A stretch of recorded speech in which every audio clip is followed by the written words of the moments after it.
Hi Leo, welcome to Higher Source Tarot for your Is It in the Cards Love Tarot reading for March 2022. This is a love reading for all Leo, Sun, Moon, Rising, and Venus. Thanks to everybody for all the support. I send you love and positive energy every day, and I hope you're all attracting love into your lives. If you're new here, welcome to you. I post new readings every Friday, then again on Monday. So if reading doesn't resonate, come back in a couple of days. You can watch a new reading. Fridays are a general reading. Mondays are different every week. So this week is a love reading. Next week, it'll be something totally different.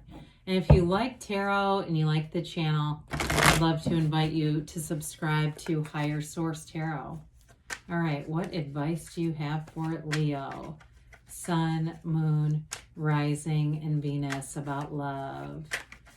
What does Leo need to know about love, please, for the best and highest good of all concerned with Leo? Messages for Leo about love.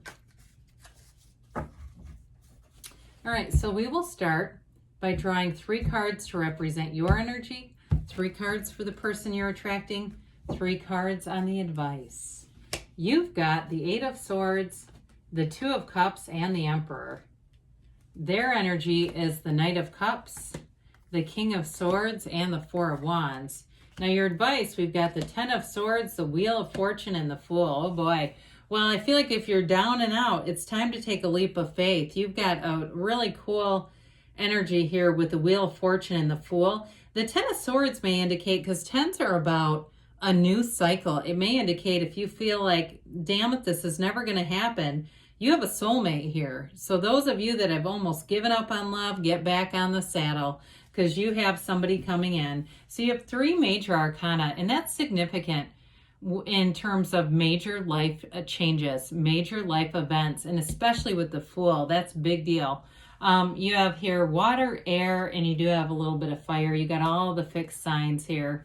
So with this one, 8s are about vibration, and so the 8 of Swords is like very low vibrational energy. We don't want to stay in that too long. It's too much damn thinking.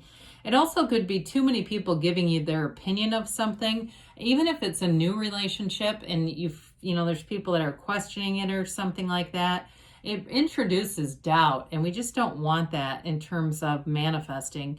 So with the 8 of Swords, it can be a bit of a feeling of guilt too if you left a relationship with the 10 of Swords, and that's what that's about, and you're kind of feeling guilty about it. I do feel like you have something new coming in, and that's how it goes sometimes. You may have already been vibrationally lining up with somebody new, and that's what caused something to end here. But you definitely have a new cycle turning in your favor. Now, the 2 of Cups is one of the ultimate cards in terms of love. You've got love, marriage, commitment coming in, and a lot of fun, too. With the 2 of Cups, 2s are partnerships, and Cups, of course, are about love and beauty and harmony, that great life. You have a relationship here that's meant to be. Maybe a water sign for some of you coming in, or it could be another fire sign, too. I see that, too, but with the 2 of Cups, you can be yourself. You can let your guard down, especially with the 8 of Swords. But I feel like there's going to be a decision to love. It's like it's very intentional. It's like a choice, right? Of course, it always is. But you may find that you are in a place where it's sort of take it or leave it in some ways.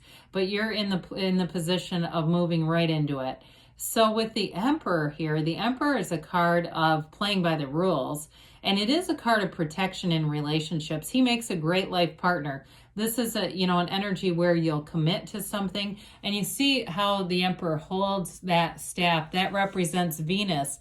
And it's a symbol of his Empress because what he does for her. Now you also see too, the Emperor's eyes go off to the right because the Empress would be right next to him in the alignment of the deck. So he always keeps his eye on her because they're always connected. He also has that little tiny stream at the bottom. Again, this comes from the Empress card. It flows down the side of the card and flows into his card. So it indicates that you're always going to be in alignment with this person. You have some kind of an energetic magnetism, and so there's nothing that's going to stop this. It is too with the Emperor. He's the father of the tarot, so not only is it a protective energy, but it's also a card of fertility and family. So those of you that are looking for that, But with their energy, I really like this. They have not only the Knight of Cups coming in to give a commitment, a love offer, a future together, but the Four of Wands is a marriage card. I mean, that's special to see this together. Now, the King of Swords nestled right in the middle of it. The kings are masters of the suit. So again, with the Emperor being here, I do feel like there's a solid foundation for trust, commitment, loyalty, a loyalty that doesn't have an expiration. So the King of, let's start with the Knight of Cups. Knights come in of service. And so especially those of you that have been kind of down and out about love, that Knight comes in and it's like just exactly who you've been looking for. It's exactly the right match. It's heaven sent with the wings on the helmet. And it's a kind of a daydreamy energy though. So this person may already be visualizing. They may spend some time just kind of thinking about what kind of a love relationship they want. I do feel like there's a mature energy here though. So if you haven't met them yet or you recently have, you'll find that they already know what they want in a relationship. They're not trying to figure out who they are. They know who they are and they know what they're bringing into the situation. Now with that King of Swords, it'll be a very open line of communication. It'll be total mental clarity. I feel like even though this person has the daydreamer energy, they still have mental clarity so that it won't be aggravating, right? When you have somebody who's always kind of off in the clouds and they're not completely in reality. I like the Ace of Swords with this because it gives them that extra nudge. It also gives them too, I feel like they have great ideas. They're very creative, but they have follow through. So they're not all talk and no action. So in their job too, they might be quite a go-getter with the King of Swords because he's nobility. And you also with the Emperor here too, I mean, both of those are very solid in terms of putting a real life together, not just talking about one. And so the Four of Wands brings in marriage. It is celebration. It's a wedding ceremony. It's unity. And it is law of attraction energy. So you're pulling this person forward and they're attracting you as well. And so be aware of all those synchronicities. If there's something about this where your paths may have already brushed and not completely crossed, it's one of those things where the energy is aligning if you haven't met them already. Or if you have, you may find that there's many times where you could have met before. And that's part of that synchronicity of the Four of Wands bringing you together, those bridges of incidents. So we dabbled in the Ten of Swords here a little bit already. The Ten of Swords is about an ending. But you've got an ending and a new beginning here. So especially those of you that have ended a relationship, there's something new coming in here. The Ten of Swords is here just to tell you it's done. Some of the other tarot decks don't have the card depicted like this because they think it's too scary. They kind of softened what it looks like because it definitely is like, Jesus, I mean, my God, do you have to do all that to show me it was over? But with the Fool is all about releasing resistance. It's a completely non-judgmental energy. It's an adventurous spirit. It's wanting to get out there and meet people and take that leap of faith. It is a brand new, fresh, clean slate. So in relationships, you're very curious about one another. You want to just soak each other up and know each other and understand each other. It is a very harmonious energy too. So there's no judgment with the Fool.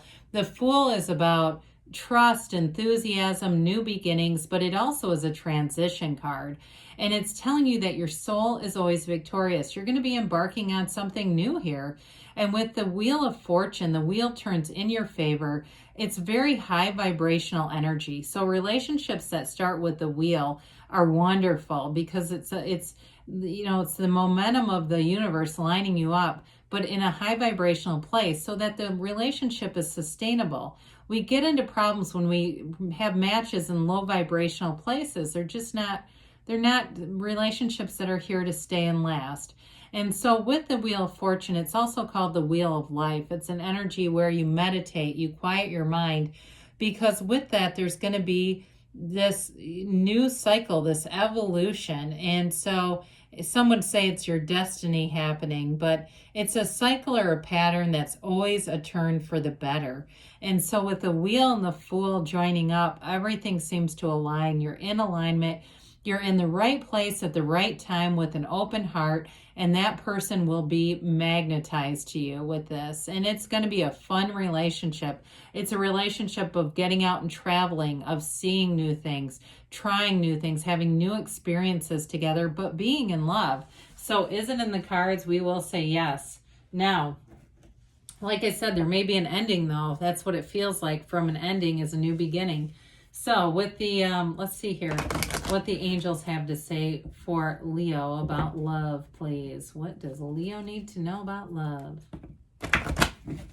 Whoops. Let me just, I don't usually shuffle these like that, but there, okay. All right, what else does Leo need to know about love?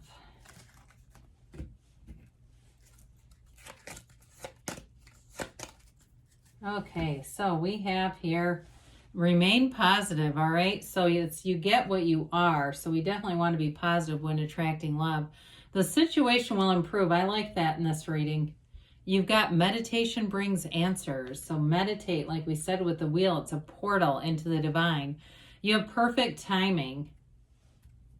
And you've got don't stop. So love is here for you. I love you too, Leo, and I'll be back again soon.